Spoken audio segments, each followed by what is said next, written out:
Eu quero abrir esse episódio pedindo para você imaginar uma cena que aconteceu no dia 17 de março de 1973, no bairro da Moca, em São Paulo. Era um sábado. Quem morava ali na Moca era o Adriano Diogo, que depois foi vereador, deputado, mas na época ele tinha 23 anos e morava ali com a companheira dele, Arlete Lopes.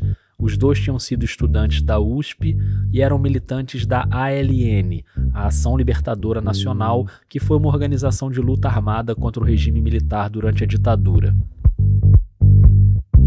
Ali em frente ao prédio deles tinha uma borracharia, uma oficina dessas bem pequenas, sabe? Que fazia pequenos reparos, tipo costurar um pneu furado, essas coisas mais simples.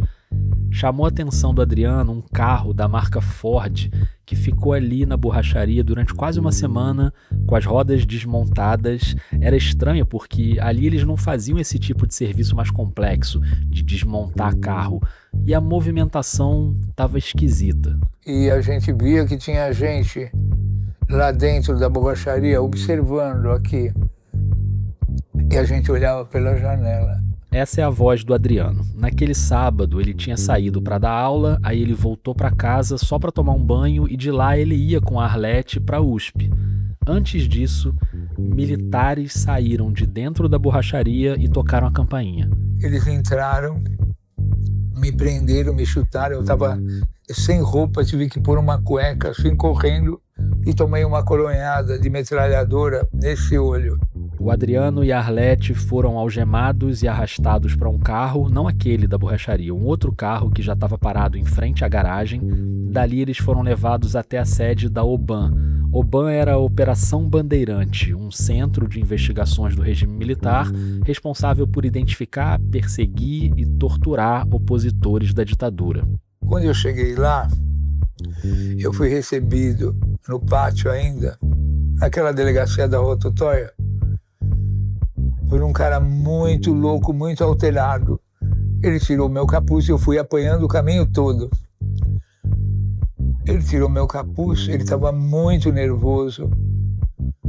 Ele falou assim, você que é o Adriano Diogo, o Mug? Eu falei, sou, sim, senhor. Ele falou assim, eu vou te mandar para a Vanguarda Popular Celestial. Pegou um revólver calibre 45, falou, você conhece esse revólver aqui? Falei, não, nunca vi. Isso aqui é um Magnum 45, eu vou te estourar teus miolos, seu filho da puta. Aí ele se afastou, eu olhei, tinha um rapazinho, um carcereiro, eu falei assim, meu, quem que é esse cara aí? Ele falou, meu, esse é o comandante aqui. É o Major Tibiriçá, como o Ustra chamava. Pois é, esse comandante que recebeu o Adriano no pátio da OBAN, que adotava essa alcunha de Major Tibiriçá, era o Carlos Alberto Brilhante Ustra, o coronel torturador que, você lembra, foi homenageado pelo Bolsonaro na sessão do impeachment da Dilma Rousseff. O Adriano foi torturado e ficou preso por 90 dias. Só quando ele voltou para casa é que ele foi saber, pelos relatos da vizinhança, que os militares que sequestraram ele saíram de dentro daquele carro que estava na borracharia. Naquele sábado eles montaram todo um esquema na rua, interditaram o trânsito, então todo mundo viu, não foi uma coisa escondida. E por que é que o carro que ficou ali 2-3 dias na borracharia, com aqueles militares de tocaia para observar o Adriano, por que é que aquele carro chamou tanta atenção do Adriano? Porque era um carro da Folha de São Paulo. E a gente via, durante a semana toda, ele confirma nesse trecho, um carro da Folha de São Paulo parado aqui, ao lado tinha uma borracharia. E as rodas todas desmontadas.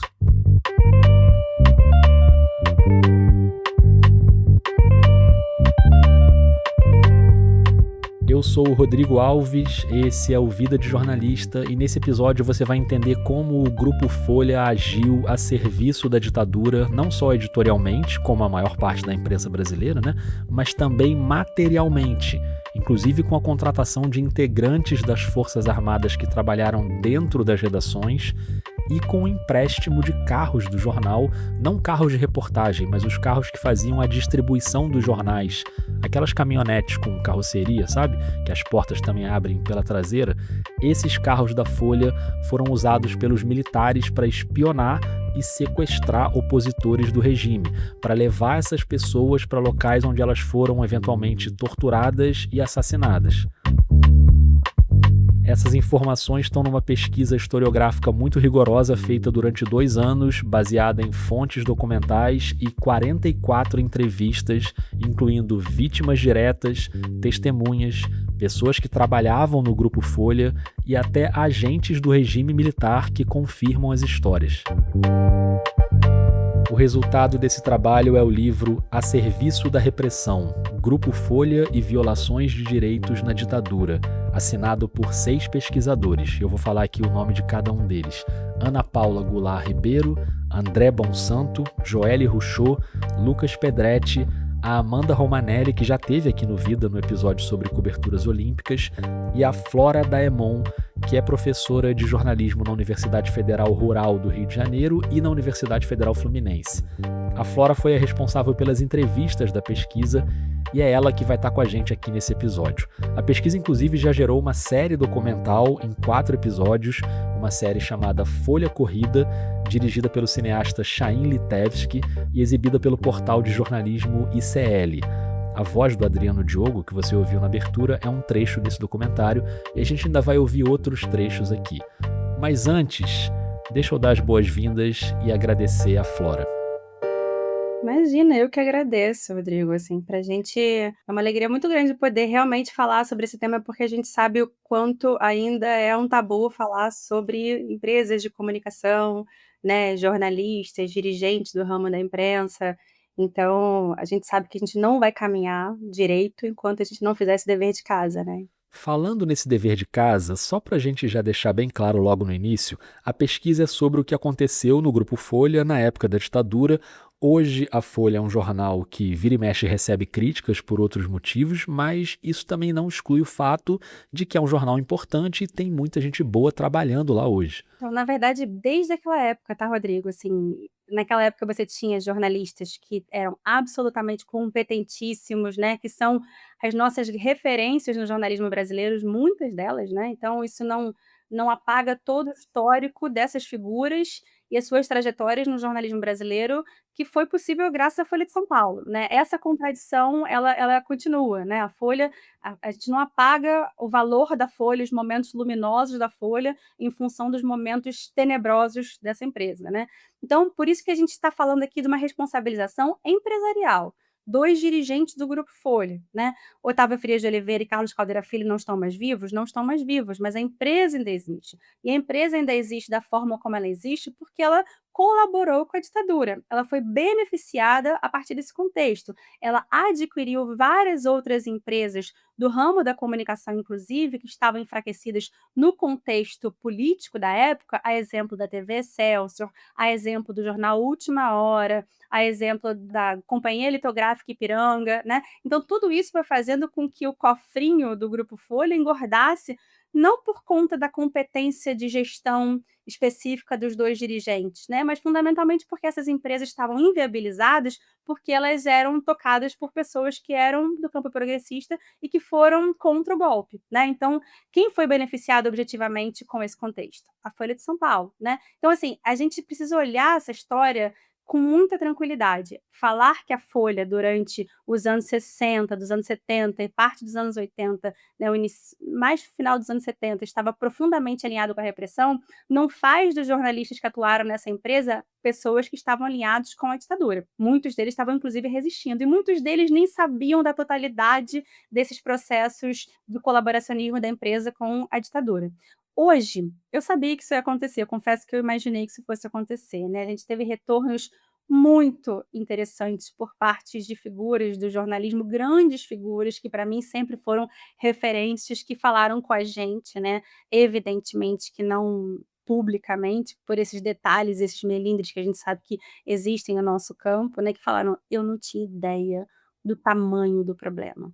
Eu não fazia ideia de quanto a Folha estava até o pescoço enfiada nessa história. Eu achava que isso era só uma coisa pontual, era uma lenda urbana. Então, ouvir isso de pessoas que eu respeito profundamente, me dá uma sensação não de revanche, porque eu não quero que a Folha de São Paulo acabe, eu gosto da Folha de São Paulo, mas de uma sensação de que a gente está ajudando a contribuir com uma revisão que é importante que a gente faça. Uma revisão que, por exemplo, o jornal inglês The Guardian fez em relação à escravidão, admitindo que os seus fundadores eram escravocratas e, por consequência, o jornal foi diretamente beneficiado por dinheiro que vinha do tráfico de escravizados. Em 2023, o Guardian fez um pedido público de desculpas e iniciou um programa que é uma tentativa de reparação histórica com diversas ações, incluindo a investigação dessas origens e o investimento financeiro em projetos que promovem a justiça racial. E sinceramente, Rodrigo, eu não acho que a Folha, se a Folha tiver a hombridade, né, na figura do seu atual dirigente, de hoje falar: "Olha, realmente, o que a gente fez, o que foi feito no passado é bastante problemático e a gente não quer seguir sustentando uma postura de silenciamento, de censura com relação a esse tema, né, de sufocar essas vítimas, né, e a gente vai rever o que a gente fez, vai pedir desculpas e eventualmente até produzir efeitos reparatórios nesse sentido, eu acho que a Folha sairia gigante dessa história. Ela não sairia bem não, ela sairia gigante, porque ela seria o primeiro jornal da história desse país a fazer um reconhecimento decente, né, porque as outras empresas falaram: "Ah, a gente, colaborou, mas eram as informações que a gente tinha na época", mas a Folha, por ter colaborado muito mais, por ser uma cúmplice da repressão, né, ela tem a oportunidade de sair, talvez, de uma maneira, histórica desse processo.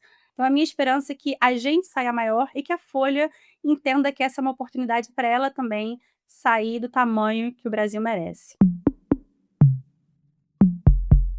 Antes da gente entrar nos detalhes da colaboração da Folha, eu quero que a Flora conte como começou o interesse dela pelo tema da ditadura, porque é uma história bem interessante. A minha história com esse tema é uma história bem diferente da média das histórias das pessoas que se envolvem com esse tema, né.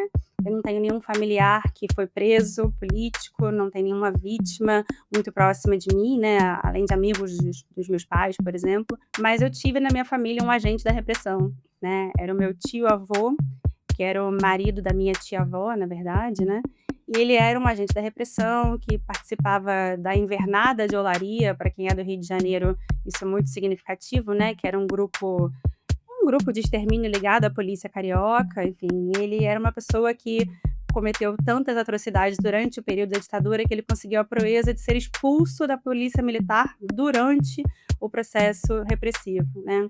Enfim, ele foi acusado por torturar pessoas das ligas camponesas e outras atrocidades. Então, para mim, me chamou muita atenção essa existência dessa figura que no contexto familiar tinha uma postura, né, uma postura que não era violenta, né, a princípio, mas que depois a gente vai descobrindo, eu particularmente vou descobrindo também muito em função do que a minha mãe conseguiu me contar, né, sobre o papel dele fora desse contexto familiar. Então, me chama muita atenção que as pessoas eu tinha dentro da minha própria família, do meu próprio seio familiar, uma figura com esse tipo de prática. Então, quando eu começo a entrar nesse cenário, eu começo a olhar para dentro da minha própria família, né. E era uma pessoa do seu convívio mesmo ali, familiar, não era uma família distante nem nada, era alguém com quem você convivia bastante ali? Não convivia cotidianamente, porque ele morava no Rio e eu morava em Petrópolis, né, durante a infância, por exemplo, mas natais, férias, né, feriados, eu passava lá na casa da minha tia, que era a mulher dele, e ele estava lá, ele era uma figura comigo muito gentil, muito agradável, né, e aquilo que eu sempre menciono, assim, ele era uma pessoa muito educada, dava bom dia ao porteiro, é um católico, subiu de joelhos à igreja, escadaria da Igreja da Penha, né, então ele fazia todo esse combo, né, do cidadão bem, né, e era muito tranquilo dentro da família, mas ao mesmo tempo cometia as maiores atrocidades fora dela, né. Então eu começo a perceber que essas figuras estavam entre a gente. E se eles estavam entre a gente devia estar um pouco mais atento com relação a esse tema, né. Então como é que a gente começa a investigar isso? E aí eu começo a fazer uma investigação dentro da minha própria família. Mas aí você, de fato, fez uma pesquisa, uma investigação dentro da sua família ou o tema te levou para outras pesquisas? Você chegou a ir atrás da história desse seu tio? Eu fui até onde eu pude, né, assim, no sentido das limitações que os afetos familiares nos impõem, né. Eu tenho bastante material sobre ele, sobre o que ele fez. Tive também a oportunidade de, vou usar uma expressão equivocada, mas na falta de outra, tá, de tentar reconciliar trajetórias, porque eu consegui encontrar a filha de 2 das pessoas que meu tio torturou, né, e ela é uma figura pública, né, ela é uma cantora, eu vou falar o nome dela porque não tem problema, essa história é uma história pública, né, que é a Indiana Noma, que é uma cantora maravilhosa, aliás. Indiana Noma, para quem não conhece, é uma cantora que nasceu em Honduras, onde o pai e a mãe dela estavam exilados por causa da ditadura, o pai baiano e a mãe gaúcha. E aí eu entrei em contato com ela, falei: "Indiana, eu sou a Flora, eu sou sobrinha, neta dessa figura e tal, não sei o quê". Foi um reencontro, não um reencontro, foi um encontro bonito, né, porque, era ela com as histórias e com segredos que os pais dela não contaram para ela, né, porque falar sobre tortura não é um processo fácil para pais falando para filhos, e eles já tinham falecido, né, e meu tio também já faleceu, e então, esse eu fui até onde eu consegui, né, no sentido de tentar algum processo de reconciliação com a minha própria memória familiar, né, e ao mesmo tempo me dedicar a esse tema, aí saindo, né, da esfera da família, tentando pensar como é que a gente viveu num país durante 21 anos com uma ditadura imposta, presos a essas amarras durante muito tempo, 21 anos, né. Então, para mim era muito evidente que não foi só por conta da força dos militares, né, evidentemente que eles tinham força e tinham armas, né, mas a gente sabe que uma ditadura que se sustentou durante tantos anos só foi possível porque contou com amplo apoio dos setores empresariais, né, e isso para mim era muito importante. E aí a gente começa a fazer essa investigação sobre essas outras instâncias que deram esse aparato para essa engrenagem repressiva, né. Essa pesquisa, só para colocar aqui um contexto, ela tem origem num outro caso, o caso da Volkswagen, que foi uma empresa que cometeu várias atrocidades durante a ditadura, violou direito de trabalhadores, chegou a contratar um oficial nazista, o Franz Stangl, que tinha sido comandante de 2 campos de extermínio na Polônia. Ele foi contratado pela Volks e trabalhou durante 8 anos na fábrica da montadora em São Bernardo do Campo. Ali ele montou um setor de vigilância para espionar funcionários. A luta desses funcionários e das famílias gerou um inquérito e, com a atuação do Ministério Público Federal, a Volks assinou um termo de ajustamento de conduta, reconhecendo a colaboração com a ditadura e gerando alguns efeitos reparatórios. Um desses efeitos reparatórios foi uma verba para investigar outras empresas que tinham evidências de colaboração com o regime. O MPF escolheu 10 empresas e uma delas foi a Folha. Então esse grupo de pesquisadores ficou 2 anos investigando a Folha para então apresentar esse material ao MPF e por isso hoje esse caso está na justiça. Eu acho que a gente consegue fazer uma coisa que é difícil de fazer, que é tirar essas histórias da lógica da lenda urbana, sabe? Ah, dizem que a Folha de São Paulo emprestou carros para repressão, dizem que a Folha contratava policiais para atuarem dentro da empresa. Então eu diria que, por exemplo, com relação aos carros, o que a gente conseguiu fazer é situar os carros da Folha, por exemplo, em episódios que objetivamente culminaram na morte de pessoas, né? De pelo menos 3 pessoas. A gente consegue também situar carros da Folha em episódios em que pessoas foram levadas para processos de tortura pelo próprio Ustra, né. A gente consegue situar os carros da Folha, sendo utilizados para monitorar diversas pessoas que depois foram torturadas e ou desaparecidas, né. E isso cercando a investigação por todos os lados. E eu acho que os depoimentos, particularmente dos agentes da repressão que estavam atuando no DOI e no DOPS, eles também trazem um outro contorno nessa história, né, porque no Brasil a gente tem uma dificuldade muito grande de acreditar nas vítimas, né. É como se o depoimento das vítimas, sobretudo vítimas da ditadura e sobretudo se essas vítimas da ditadura tiverem pego em armas, né, se elas tiverem sido guerrilheiras, porque aí parece que o depoimento dela está automaticamente contaminado e ela não é mais digna de credibilidade, né. O Brasil tem esse probleminha que a gente tem que rever, né. Então, quando a gente percebe que a gente tem testemunhas que eram jornalistas da empresa, que falam: "Sim, eu vi as pessoas sendo presas no carro da Folha". Quando a gente tem a própria vítima falando: "Eu fui presa a partir da operação no carro da Folha". Eu tive certeza disso depois que eu fui preso e vi os carros da Folha estacionados dentro da Operação Bandeirantes. Eu vi. Eu e o Ivan Seixas. Eu vi várias vezes fora, uma vez dentro do estacionamento. Tem companheiros que foram transportados, Adriano Diogo fala isso. O Adriano Diogo é quem você ouviu lá no início do episódio. Esses dois que falaram agora, num trecho do documentário Folha Corrida, são o Francisco Carlos de Andrade, ex-militante da ALN, e o Ivan Seixas, ex-militante do MRT, o Movimento Revolucionário Tiradentes. E quando a gente tem o agente do DOI falando sim, o carro da Folha era utilizado para prender, assassinar, torturar e desaparecer com pessoas, e o modus operandi era esse, você botava o carro ali, deixava a chave ali, o motorista se afastava, chegava um outro motorista, o ponto de entrega era assim, era assado. A Folha, o grupo Folha, né, colaborava sem dúvida nenhuma, que eu ouvi menção disso dentro do órgão, né, por pessoas do órgão. Então, não há dúvida nenhuma, eu estou dizendo para você com 100% de convicção que o grupo Folha, não é, participava, dava colaboração, não é, às operações de rua, especialmente aquelas operações eram coberturas de pontos de rua, onde as pessoas que entravam no ponto morriam.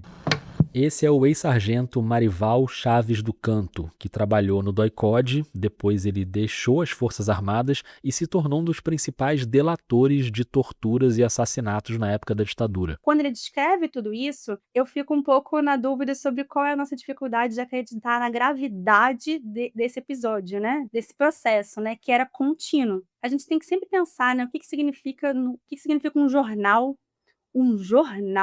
emprestar carros de distribuição para a ditadura, né? Não é uma quitanda, não é um açougue, não é um botequim, né? A gente está falando de um jornal, né? Que deveria estar ali preocupado com os princípios democráticos, enfim. O fato era tão conhecido na época que militantes da Ação Libertadora Nacional, da ALN, incendiaram alguns carros da Folha em protesto. O jornal subiu o tom nos editoriais, incluindo um editorial bem famoso na primeira página, assinado pelo próprio Otávio Frias de Oliveira, dono do jornal, com o título Banditismo, dizendo que a linha de conduta da Folha não seria alterada, principalmente porque, abre aspas, o país tem um governo sério, responsável, respeitável e com indiscutível apoio popular. O Frias, na verdade, ele faz alguns editoriais bastante contundentes, né? Tem esse que você está mencionando, que é o banditismo, né? E esse episódio, né, eu acho bem emblemático, porque, assim, para os mais jovens, talvez fique um pouco nebuloso, mas é importante sempre salientar, né? A gente, no Brasil, em 1964, todos os grandes jornais, com exceção da Última Hora, de Samuel Weiner, apoiaram o golpe, né? Apoiaram editorialmente o golpe. Então, não livra um, né? Só a Última Hora. Mas, veja, nenhum grupo como a LN, MRT, etc., colocou fogo nos carros do Globo ou do Estadão, e eu não estou defendendo nenhum desses jornais, tá? Eles também têm aí uma continha que tem que ser revista. Mas por que esses grupos guerrilheiros colocam fogo nos carros da Folha? E não eram carros de reportagem, é importante salientar isso, eram carros de distribuição de jornal. Porque era uma forma de jogar luz, né, evidenciar que eles sabiam que aqueles carros estavam sendo utilizados para caçar pessoas, para matar pessoas, para levar pessoas para o processo de tortura. Então eles paravam o carro, tiravam o motorista do carro, o motorista não era ferido, evidentemente, e colocavam fogo ali para mandar um recado para os dirigentes da Folha. Olha, a gente sabe que esses carros estão sendo utilizados com essa função. Além do empréstimo dos carros, tem o fato de policiais e agentes da repressão terem sido contratados pelo Grupo Folha para trabalhar em vários setores da empresa, como editores, repórteres, porteiros, seguranças. Tinha gente que trabalhava dentro da redação com as armas à mostra, como diz no documentário o Antônio Carlos Fon, que era auxiliar de contabilidade do Grupo Folha.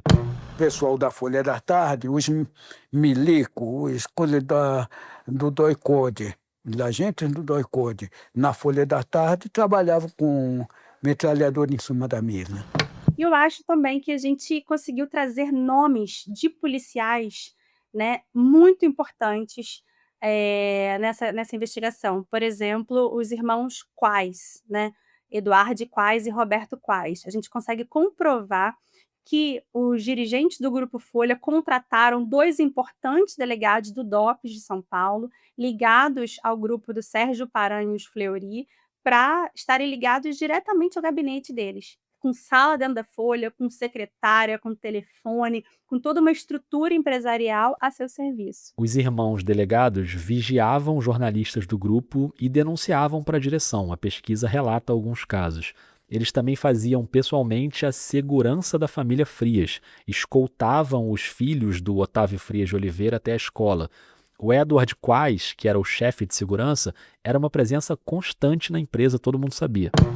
Quais era uma pessoa que a gente via praticamente diariamente, na entrada do prédio, ele estava sempre por ali conversando e tal. Esse é o José Luiz Proença, que foi subchefe de reportagem da Folha da Tarde. E agora, mais uma vez, o Ivan Seixas, ex-militante do MRT, falando sobre o Robert, ou Roberto Quais. O Roberto Quas era um torturador, né? Então, assim, não é uma pessoa qualquer. E ele passa a conviver intimamente com a família do Frias. Eu não poria um cara desse dentro da minha casa, a não ser que eu fosse amigo. A não ser se eu confiasse nele, né? E o Frias fez isso. Eu quero te contar sobre outra figura muito importante nesse caso, que se dividia entre as funções de jornalista e policial. Mas antes, me dá 1 minuto só para eu te dar um recado rapidinho. Até aqui, você está achando a história interessante? O jeito como eu estou te contando essa história? Se você quer contar as suas histórias em áudio e quer tirar a sua ideia de podcast da gaveta, mas quer entender melhor como é esse processo, eu quero te convidar para a oficina de podcasts e narrativa em áudio. São 5 encontros online com gente do país todo, passando por todas as etapas de produção. Eu te garanto que é uma experiência agradável, com bastante informação, bem prático, para te ajudar a contar as tuas histórias em áudio. Tem inscrição aberta para a próxima turma, então corre lá em oficinadepodcasts.com. Anota aí para você não esquecer, oficinadepodcasts.com. Anotou? Ou então me chama nas redes aí do Vida que eu te passo as informações. Combinado? Então bora voltar para a história, eu prometi que ia ser rapidinho. Essa pessoa que eu falei que eu quero que você conheça é o Antônio Ágio Júnior. O Ágio, que era o chefe da Folha da Tarde. Ele foi o responsável por uma guinada editorial do jornal que antes seguia uma linha progressista, mas virou praticamente um veículo porta-voz da ditadura. Eu lamento muito que eu não consegui entrevistar o Ágio, né, ele morreu um pouco antes do início da nossa investigação, porque ele era um jornalista competente, tinha uma habilidade para fazer o jornal vender, que era uma coisa impressionante, uma figura experiente no jornalismo, vai para a Folha de São Paulo, vai para o Grupo Folha, para a Folha da Tarde, justamente para fazer aquela virada da Folha da Tarde, né, que deixa de ser um jornal progressista e tal, para virar um jornal literalmente a serviço da repressão, né, ou a Oban News, né, como era a piadinha que se fazia à época, né. Só para deixar bem claro, a pesquisa não deixa nenhuma dúvida, tá? Todos os jornais do grupo estavam alinhados com o regime. Aliás, a imprensa inteira, né? Tirando a última hora, estava todo mundo com a ditadura. Para se ter uma ideia, no dia do golpe, em 64, a Folha de São Paulo publica um suplemento com mais de 40 páginas chamado 64 Brasil Continua, celebrando o golpe num tom otimista, com um bebezinho na capa, e feito com antecedência, porque ele chega nas bancas no dia 31 de março, já com anúncios de empresas que apoiaram a ditadura. Então a Folha de São Paulo sabia muito bem o que estava acontecendo. Mas a Folha da Tarde, a partir de 1969, passou a ser a mais escancarada do grupo. O AI-5, que foi o ato mais feroz daquele período, foi instituído em dezembro de 68, e as mudanças na Folha da Tarde começaram logo depois, em 69. O Frei Beto, que é uma figura muito conhecida do campo progressista, estava na chefia e foi afastado logo em janeiro de 69. O Ágio assumiu em junho. Ele tinha uma dupla jornada, ele trabalhava também como policial e tinha uma capacidade jornalística muito impressionante. Ele foi formando o time dele e conseguindo colocar pessoas que eram da estrutura da Secretaria de Segurança, né, dentro de várias redações do grupo.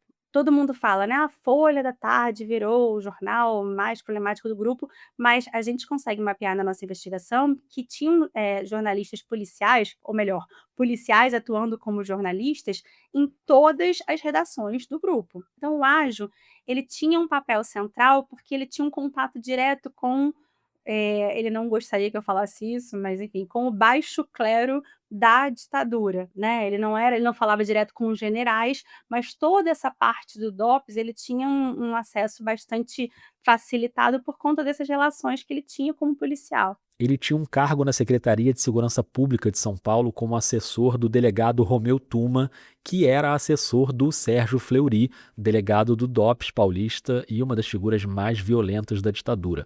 A redação da Folha da Tarde tinha 150 jornalistas. O Ágio já chegou demitindo metade, tirou todo mundo que tinha afinidade com a esquerda, e a linha editorial ficava cada vez mais agressiva. Um caso bem emblemático foi a notícia do assassinato do militante de esquerda Eduardo Collen Leite, o Bacuri. A Folha da Tarde estampou na capa: terror, metralhado e morto outro facínora. Era muito comum usar esses termos facínora, maníaco, assassino. As manchetes de impacto tiveram resultado direto nas vendas. A tiragem da Folha da Tarde passou para 50 mil exemplares e chegou a 160 mil às segundas-feiras, que era o dia de maior circulação. Esses números superavam inclusive a própria Folha de São Paulo. E o Ágio comemorava esse sucesso com os almoços festivos cheios de figuras ligadas ao regime. Na pesquisa, um dos agentes da repressão entrevistados, o Carlos Alberto Augusto, que trabalhava no DOPS, ele é só elogios para o Ágio. Eu posso te adiantar, assim, é uma pessoa idônea, sabia escrever e sabia orientar os repórteres, né? Uma pessoa maravilhosa. E um jornalista muito conhecido que também foi entrevistado na pesquisa e no documentário é o Boris Casoy, que trabalhava na Folha de São Paulo, na chefia, tinha uma relação muito próxima com a família Frias, e ele também falou sobre o Ágio. O Ágio era uma pessoa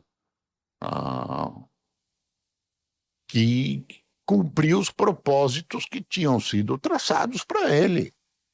E era um funcionário leal. Agora, enquanto o Ágio se relacionava com o baixo clero da ditadura, o Boris Casoy estava em outro nível. O Boris Casoy, ele fala isso assim, sem nenhum tipo de melindre, ele tinha um contato muito forte com o alto clero, né, da repressão, né? Então ele estava lá com o contato com os generais, com os militares mais de alta patente. E eu fazia o que foi classificado lá dentro da Folha o meio de campo com o regime. Uma das minhas habilidades era ter contato no governo, buscar norte, saber o que estava acontecendo para nortear o jornal. Então eu tinha diversas fontes no que a gente chamava de sistema.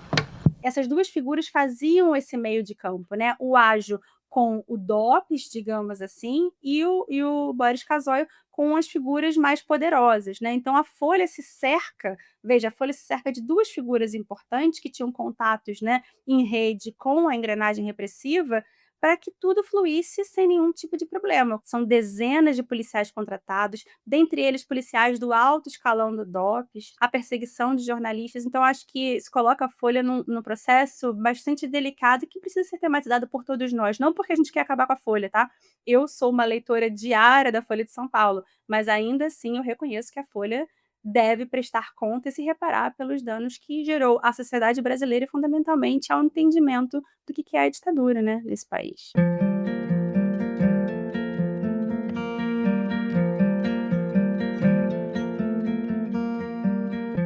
Como esse é um podcast de bastidores de jornalismo, eu fiquei muito curioso para saber como a Flora conduziu as entrevistas. Primeiro, assim, eu acho que a entrevistar a vítima tem sempre uma delicadeza, porque a gente não, nosso objetivo nessa investigação nunca foi explorar a dor delas, né, nem fazê-las retornar a processos que são absolutamente difíceis, né. Então, eu evitei ao máximo tematizar coisas como processos de tortura, porque evidentemente isso não era o objetivo da nossa investigação. No caso do Adriano Diogo, e no caso de todas as pessoas que eu entrevistei, né, primeiro a gente faz um estudo sobre quem são essas pessoas, como é que elas atuaram durante a vida delas até o momento presente. O Adriano Diogo, particularmente, ele dedicou sua vida para uma militância que tem a ver com o esclarecimento das violências na ditadura. É um querido, eu gosto demais dele, é uma pessoa muito emotiva. Então, evidentemente que mesmo uma pessoa com muita experiência e muita disponibilidade, tem momentos muito sensíveis. Não porque a gente está necessariamente cutucando, mas porque é difícil apaziguar. O que foi o atentado a João Moura? O atentado a João Moura era um carro militar que estava aparentemente parado na rua João Moura e que o pessoal da LN ia se apropriar do armamento que estava dentro do carro. Esse é o Adriano Diogo falando sobre um evento muito emblemático que foi a emboscada da Rua João Moura, em 23 de setembro de 1971. Nessa rua tinha um jipe do exército ali parado, aparentemente quebrado, com armas dentro e com um soldado só, vigiando do lado de fora. Aí 4 militantes da LN renderam esse soldado para capturar as armas que estavam dentro do jipe. Só que o jipe era uma isca para a LN. O soldado estava ali para ser rendido mesmo. Quando os militantes começaram a ação, militares que estavam escondidos num carro ao lado começaram a atirar e mataram 3 militantes. O Sérgio de Matos, o Eduardo Antônio da Fonseca e o Manuel José Nunes Mendes de Abreu. A 4ª militante era a Ana Maria Nassinovich Correia, que escapou. E era uma cilada. E os carros que estavam próximos à cilada, onde os militares estavam disfarçados, era um carro da Folha de São Paulo. Pois é, os militares que mataram essas 3 pessoas atiraram de dentro de uma caminhonete da Folha de São Paulo. A Ana Maria foi assassinada 1 ano depois, numa outra emboscada, mas no documentário outros ex-militantes da LN confirmam a história, como o Paulo Frateschi e o Antônio Carlos Fon. Eles montaram essa ação para atrair, para reprimir, né? E foi realmente uma chacina. Ana Maria Nassinovich chegou na coisa, ele deu a informação para a direção. Nós fomos mortos com os policiais atirando de dentro do carro da Folha. A Flora Daemon, como a gente está vendo aqui, ela fez muitas entrevistas, e não só com militantes que lutaram contra a ditadura. Eu tentei falar com muitos agentes da repressão, né? Evidentemente que muitos falaram que iam falar, depois desistem no meio do caminho. Alguns a gente sabe que não são confiáveis, têm um histórico bastante complexo aí com relação às informações que eles já divulgaram por aí, enfim, e é uma questão que a gente tem que estar atento, né? A gente sabe que essa lógica da contra-informação com relação a essas fontes é uma questão seríssima. Mas os agentes que toparam falar comigo têm perfis muito diferentes. O agente do DOI-CODE, né, que era o Marival Chaves do Canto, ele demorou muito para aceitar, quase 1 ano de negociação. Mesmo o processo de entrevista com ele, a forma como ele escolheu conduzir, a gente não sabia exatamente onde ia ser, obviamente com os protocolos de segurança todos que a gente está acostumado. O Marival, a gente conseguiu obter informações extremamente importantes a partir dessa entrevista com o Marival. Muitas atrocidades foram cometidas. A corresponsabilidade tem que ser apurada e punida. Agora, o Carlos Alberto Augusto, né, que era o agente do DOPS, já tem uma outra postura, né? Ao contrário do Marival, que faz uma revisão da sua postura, da sua atuação na ditadura, critica a ditadura, o Carlos Alberto Augusto não. Ele é uma figura que se orgulha de ter feito parte da equipe do Fleury, que acha que não houve ditadura, ele fala textualmente isso, que Otávio Frias de Oliveira e Carlos Caldeira Filho deveriam ser indenizados pelos préstimos que eles tiveram, né, fizeram à repressão, né, pelos favores que eles fizeram. Então, assim, uma figura que é mais delicada. O que vem acontecendo é que o Ministério Público Federal, eles são jovens, né? Eles não estudaram nada sobre o passado, não estudaram nada sobre a Revolução de 64, e então eles acham que houve uma ditadura violenta, uma ditadura mata muita gente, fizeram muita vítima. Eles são totalmente desinformados. No trato com ele, tinham outros elementos que apareciam. Eu tenho 43 anos, né? Ele é bem mais velho do que eu. E aí, naquele jogo, ele claramente me subestimou durante muitos momentos, né? Eu sou uma mulher baixinha, né? Na cabeça dele, eu sou jovem. Então, rolou aquele processo de olhar quem é essa menina. E aquilo foi útil em muitos momentos durante o processo de entrevista. Eu confesso que, em vários momentos, isso aí foi utilizado por mim mesmo para poder tentar ver o que a gente conseguia a partir desse olhar dele, a partir desse lugar, a gente conseguiu constituir uma relação que não necessariamente foi harmoniosa, mas que conseguiu revelar coisas importantes para a investigação, né? Não é justo que o povo aí fora não fique sabendo do que aconteceu naquela época da ditadura. É isso, ditadura que vocês querem? Ou dita mole?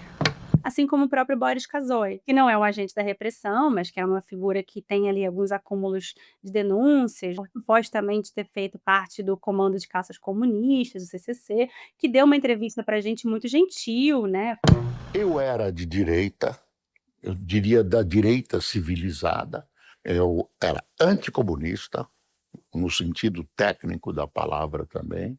Como estudante, também participei das manifestações de 64, com as informações que eu tinha naquela época. Festejei a chamada revolução, né, o golpe, apoiei. Mas que no final da entrevista fez uma piadinha, né, falando: "Nossa, me senti numa sessão na OBAN", né, a OBAN, a Operação Bandeirantes, que era do ICOD. Ele falou: "Vocês me apertaram como se eu estivesse na OBAN", né, e riu, né, ele achou engraçado. Então, é isso, a gente vai mudando muito a forma como a gente vai entrevistando a partir desses sujeitos. E jogar um pouco esse jogo, que é um jogo de expectativa, né, eu sempre falo isso para os meus alunos. A gente acha que a gente está olhando para os entrevistados, né, eles estão olhando para a gente também. Quando a gente já tiver mais ou menos uns 60% garantido do que a gente queria idealmente, a gente começa a poder arriscar um pouco mais. E a gente vai arriscando, vai tentando a sorte. Só faltou na pesquisa conseguir entrevistar alguém respondendo pelo jornal. Aí não teve jeito. Infelizmente, a gente não conseguiu entrevistar nem o dirigente atual da Folha, nem nenhum representante da empresa, porque eles achavam que o que eles tinham para falar sobre o tema já tinha sido dito pela própria empresa em momentos oportunos, né? Eles acham que não é importante tematizar esse assunto. A Folha fez alguns pronunciamentos pontuais nos últimos anos sobre o tema. Em 2014, nos 50 anos do golpe, né, com a Comissão Nacional da Verdade em pleno funcionamento, o jornal publicou um editorial assumindo pela primeira vez que, abre aspas, aos olhos de hoje, apoiar a ditadura militar foi um erro. Mas o mesmo editorial justifica o apoio. É fácil condenar agora os responsáveis pelas opções daqueles tempos, exercidas em condições tão ou mais adversas e angustiosas que as atuais. Agiram como pareceu melhor ou inevitável naquelas circunstâncias. Na biografia do Otávio Frias de Oliveira, o fundador da Folha, o filho dele, o Otávio Frias Filho, que foi diretor de redação do jornal de 1984 a 2018, ele diz o seguinte, abre aspas, depois de conversar com meu pai e até com gente que teve ligações com a guerrilha naquela época, eu diria que sim, os caminhões de transporte da Folha foram usados por equipes do DOI-CODE para fazer campana e até prender guerrilheiros ou supostos guerrilheiros. Mas tenho convicção de que isso foi feito à revelia do meu pai. Só que assim, não foi um carro, não foram 2 carros emprestados pontualmente. Era uma operação sistemática. E o comando da Folha tinha laços muito fortes com o governo, né? A gente já viu isso aqui. Aí você que está ouvindo, você tira as suas conclusões se tudo isso foi feito sem o dono do jornal saber de nada. A pesquisa deixa claro o tempo todo que o alinhamento era uma relação de poder e isso incluía, claro, uma forte motivação econômica. Nessa biografia do Otávio Frias, ele diz que nem acompanhou direito a edição do jornal no dia do golpe de 64, porque ele estava preocupado em pagar as dívidas. Ele diz que a situação era, abre aspas, terrivelmente aflitiva. Até ali, o que o grupo tinha era um jornal e uma gráfica. A partir dali, durante a ditadura, o Grupo Folha cresceu, se expandiu, enriqueceu, aproveitando ali incentivos de publicidade e empréstimos com facilidades oferecidas pelo governo e até adquirindo outros empreendimentos que a ditadura deixou mais frágeis e facilitou a aquisição. Assim como o Guardian, na Inglaterra, se beneficiou financeiramente com a escravidão e hoje reconhece isso. A Folha não quis se pronunciar nessa pesquisa específica, mas a pesquisa não acaba no livro e no documentário. Tem um inquérito, tem as informações novas que vão aparecendo. Alguns agentes estão começando a procurar a gente. Então, por exemplo, teve um agente da repressão que me procurou e falou: olha, tem coisa para falar. É isso, quando a história vai para a rua, né, ela se torna pública, a gente perde um pouco o controle também. Então, certamente os efeitos disso ainda vão ser calculados a médio prazo, mas a gente tem a oportunidade, né, de botar a pressão. Hoje, com esse inquérito no Ministério Público também, eu acho que nós, enquanto sociedade civil, a gente tem que fazer essa história circular, porque o desfecho disso também depende um pouco de nós, né, da nossa capacidade de repercutir essa história, de fazer com que essa história não fique nas sombras. Então, quanto mais pessoas souberem, maior a possibilidade de a gente gerar um impacto positivo no inquérito e também na memória da sociedade, né.